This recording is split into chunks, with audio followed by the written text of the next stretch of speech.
মহারাজকে ওপরে পাঠিয়ে দেব। এই দেখছিস কি, রানীকে কূপের মধ্যে নামিয়ে দে।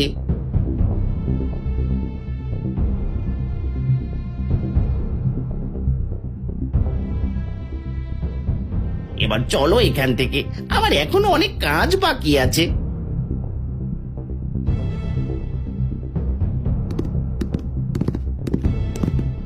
মন্ত্রী রানীকে জঙ্গলের অন্ধকূপে ফেলে রেখে চলে যায়।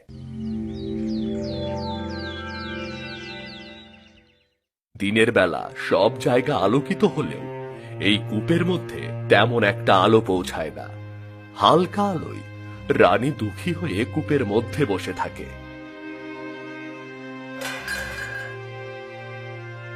ওই দুষ্ট মন্ত্রী এ আমাকে কোথায় রাখলো? এখন আমি এখান থেকে কি করে মুক্ত হব?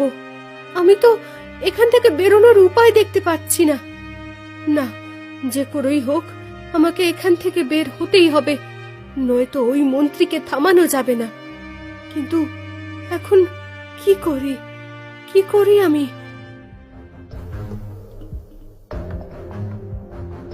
ওই তো পাখি, এই পাখি আমাকে আর এই রাজ্যকে বাঁচাতে পারবে। কিন্তু এই পাখিকে আমি ধরবো কি করে? আর ওই পাখি কি আমার খবর মহারাজকে দেবে? না, আমাকে চেষ্টা করে দেখতে হবে। কিন্তু এখন কি করি? এই তো একটা উপায় পেয়েছি।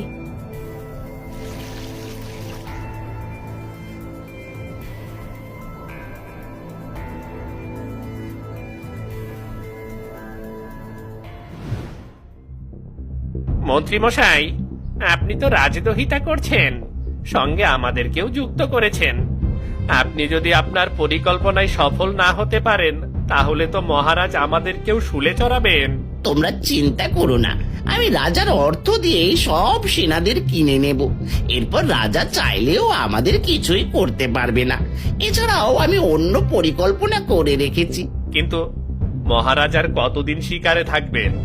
এত অল্প সময়ে কি করে সবকিছু করবে? তাছাড়া মহারানীকে তো আপনি কোথায় যেন লুকিয়ে রেখেছেন। এমনিতেই মহারানী অনেক বুদ্ধিমান, সে যদি মহারাজের কাছে এই খবর দ্রুত পাঠিয়ে দেয়, তাহলে আমাদের কারও রক্ষা থাকবে না। এগুলো নিয়ে তোমাদের ভাবতে হবে না।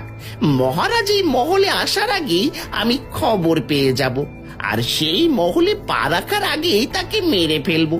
যাও, তোমাদের যা বলেছি তাই করো। যত অর্থ লাগে নিয়ে যাও, আর সব সেনাদের কিনে নাও। যাও। যথাজ্ঞা মন্ত্রী মশাই। এই খবরদার